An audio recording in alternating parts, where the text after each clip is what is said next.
am so sorry to interrupt. Attorney Corderics, would you mind if we briefly say a few things about you before you briefly introduce yourself to our viewers?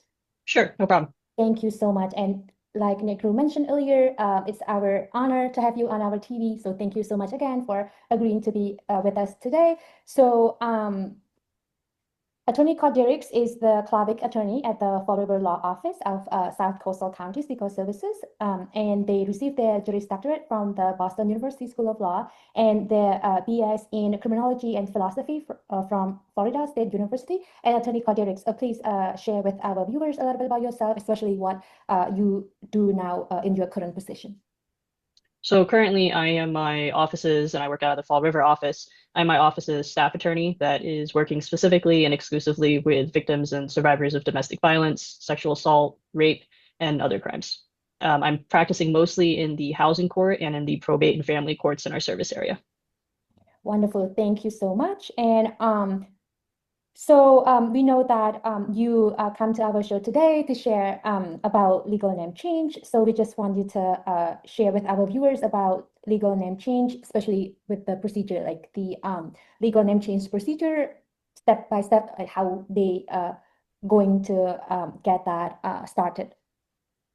So to change your name in the state of Massachusetts as an adult outside of the divorce context, because if you're getting divorced, you can change your name as part of that process. But if you're doing it outside of the divorce context, then you need to file essentially a whole new case just for the purpose of changing your name. So in Massachusetts, it's a very paperwork heavy process that may or may not end with what should be a relatively simple hearing before a judge at the very end. So to start out, you're going to need to file what's called a petition for name change. And that is the actual form to request from the courts the ability to change your name. And with that form, you're also going to need to file a certified copy of your birth certificate. So a traditional photocopy will not suffice for this process. You'll have to get an actual certified copy, which usually has some sort of raised stamp or seal from the government on it. If your birth certificate is not in English, then you will also need to provide a written translation of what your birth certificate says. Then you will also need to complete and it's called a CARI form, C-A-R-I. And once you have all three of those, which can be obtained from the mass.gov website, then you can file that set of paperwork in your local probate and family court. It doesn't have to be any particular court location, just whichever probate and family court is closest to you. And you can file that in person by walking the paperwork in. You can mail the paperwork in through the Postal Service, or you can also complete it and e-file it online on your computer, at which point you wouldn't need to print out the paperwork necessarily unless you were going to sign it, in ink, and then you would have to scan it back to yourself and file that redigitized copy. If you're going to go in person or file by mail, you're going to pay in total $180 as your filing fee. And that $180 is comprised of the actual filing fee itself and a couple of surcharges. But in total, it's going to cost you $180. If you are indigent and unable to afford that $180 fee, you can also file what's called an affidavit of indigency, which is your request to the court to waive the $180. And for indigency in Massachusetts, they have three different categories that will make you eligible. So one category, which is laid out on all of this is laid out on the form itself, is that you receive certain kinds of benefits. So for example, if you are on Mass Health, if you receive TAFDC or other kinds of public benefits, then that will qualify you for the affidavit of indigency. Another way you can qualify is on the Massachusetts website. It lists what their indigency guidelines are in terms of income per household size. So if your income is within those guidelines, then you can qualify for indigency. And then the third category is maybe you make more than what Massachusetts is saying constitutes indigency. But if you provide your income and then list out your various expenses and tax deductions to prove that you have a financial hardship, the court might still approve your affidavit. Now, once you've filed all of this paperwork with the court, they're going to have some sort of processing time or processing delay, and then they will mail you what's called your citation. And in your citation are a couple of different things. So one thing is what actually has to get published in the newspaper. So when you get your name change in Massachusetts, you have to publish it for notice purposes. And the second part of the citation is actually a list of approved newspapers for you to go get your citation published in. There will also be a date listed on your citation called the return date. And you need to have your citation published in one of the approved newspapers at least 7 days prior to that return date that's listed on the citation. Now, once you've accomplished that, you can file your completed citation, which I believe is page 3, with the court, just like you filed your initial petition, birth certificate, and completed carry form. If you have concerns about publication, maybe there are sensitive reasons or privacy reasons where you don't want it to be public that you're changing your name, you can file what's called a motion to waive publication. And if the court approves that motion, then you do not have to get it published in the newspaper. However, the court always has the ability to deny your motion or deny your request. Now, once you filed your completed citation back with the court will decide whether or not to hold a hearing on the matter. If the court doesn't hold a hearing on the matter, then you'll get your official approval of your name change sent to you via the Postal Service in the mail. If the judge decides that you need to have a hearing on the matter, then you will be expected to appear in the probate and family court at a particular time and date scheduled by the court. And the judge may have some questions for you related to your name change. Thank you so much. That was very thorough. And so just wanted to ask a clarifying question regarding hearing. So it doesn't, so basically when people applied to have their name changed, it doesn't mean that they will always have a hearing, correct? Correct. It just depends on the case. The court might decide in some cases that no hearing is needed, but in other cases, especially if the court has questions, they'll schedule a hearing. Okay, got it. Thank you so much. And I don't know if Negru has other questions for you. Yeah, I do. I just want you to clarify on the point about the application fee. Now, could they pay in installment, cash or credit card? I don't believe the court will allow you to pay installments. My understanding is it does need to be the one fee upfront. So it's whether they can pay it in cash or credit card, it's fine, right? They will take credit card, I'm pretty sure. I don't know if they will take cash off the top of my head. Yeah. When I say cash, it could be in the form of checks. Oh, I see. Okay. I believe they will take checks off the top of my head. I don't think they'll take, actually $180 in cash though. Exactly. So no installment, that's very clear. What about if they're not eligible to get your free service? Could they offer you cash in order to get could they pay you in order to get your service? So we're not able to take any fees from clients in order to receive services. We're grant funded, and our grant funders are what set our eligibility. So as far as eligibility is concerned, there's sort of 3 buckets that you could fall into. Bucket number 1 is that you're a victim of a crime. Bucket number 2 is that you are age 60 or older. And bucket number 3 is that your income level is below 200% of the federal poverty guidelines with limited cash and assets in the bank or somewhere else. There is a little bit of wiggle room on the 200% number. So for example, sometimes we can deduct from your income things like your monthly rent. And so maybe you're over the 200% at first glance, but if we deduct from that value your monthly rent and it brings you below, then you may be able to qualify for our services.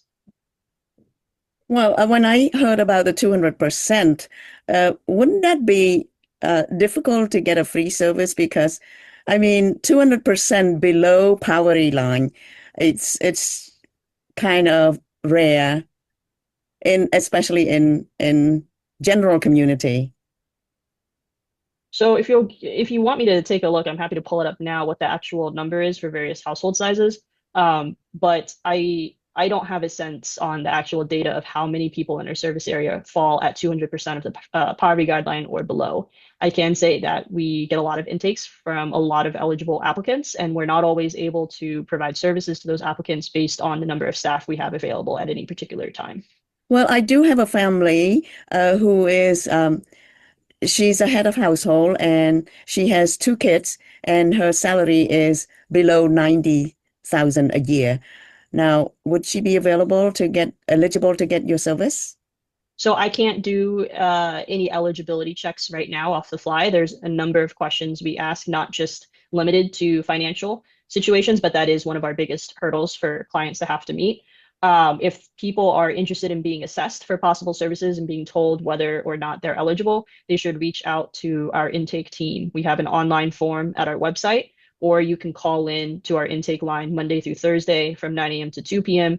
at 800-244-9023. I would recommend that people call into the intake line as opposed to filling out the online form because there's a greater processing delay with the online form. Got it. Thank you so much. And I have two other questions. So regarding a legal name change, so I know that people can do their name change, for their social security card and the driver's license. So just want you to talk a little bit, regarding legal name change when it comes to social security, and then legal name change when it comes to Massachusetts driver's license, please. You just want me to take them in order? Yes, please. Okay. So for your social security card, it's going to depend a lot on your particular situation. And so my recommendation is that you go to the Social Security Administration's website, and on their website, you can use an online tool. It's like a short questionnaire that they've developed. And depending on what answers you give them, it will tell you the best way to change your name on the social security card. Some people will be able to make the request itself online, but other people will have to schedule an in-person appointment at your closest Social Security office. You will need, though, a certified copy of your name change order from the court, and those can be obtained at $20 per copy. You'll probably need a few of those depending on how many different things you're changing. So as a general rule, I would recommend one certified copy per identification that needs updating. So for example, if you're changing your social security card, your driver's license, and a passport, then I would make sure to get at least 3 copies. As for the Massachusetts driver's license, you can schedule your appointment online through their scheduling tool, and you'll need to bring with you to your RMV appointment the application for a license and your proof of name change, which can be the court order that you should have received, or alternatively, the certified copy of the court order.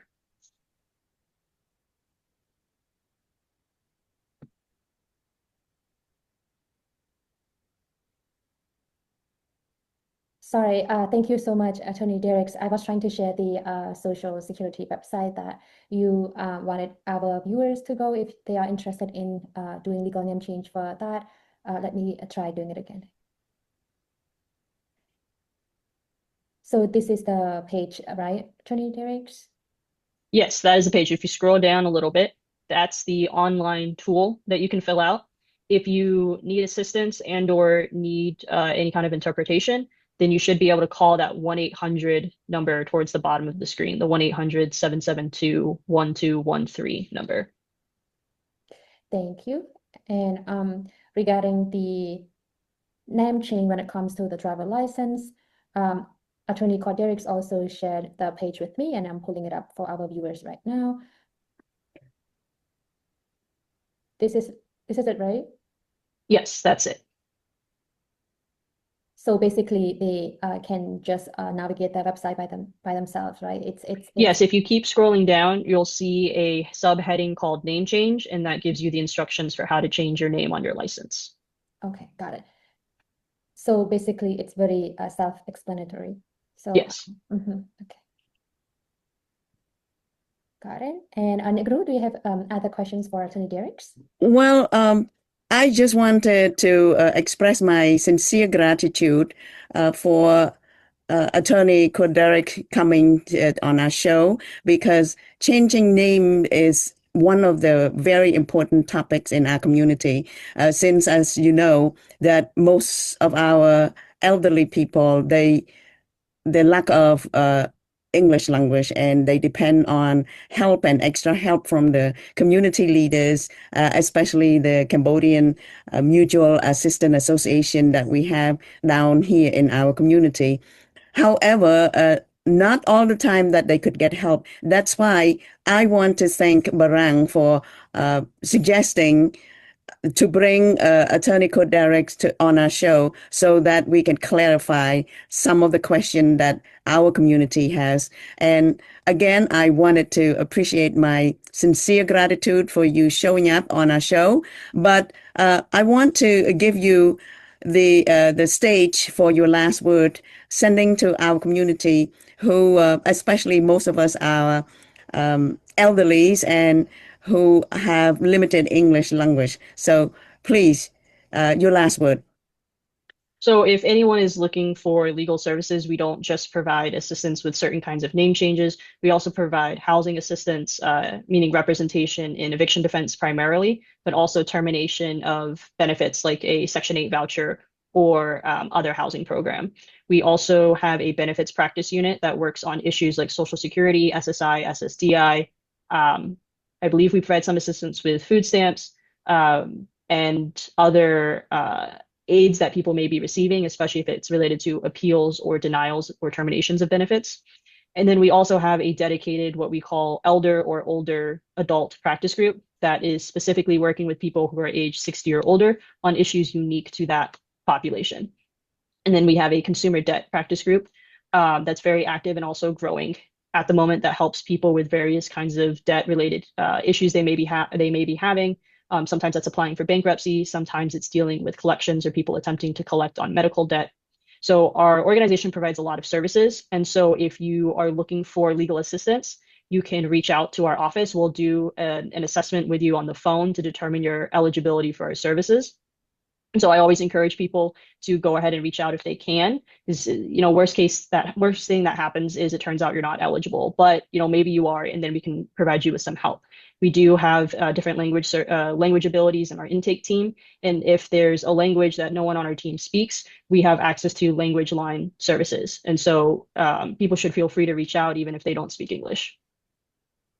So one last time, could you give us your contact information again? Yes, our intake phone number is 800-244-9023, and that line is operated Monday through Thursday from 9 a.m. to 2 p.m. And after we contact that number, do we have to go all the way to South Coastal County Legal Services to meet the lawyers? So to do the intake process itself, everything is done over the phone. You don't have to come to our office.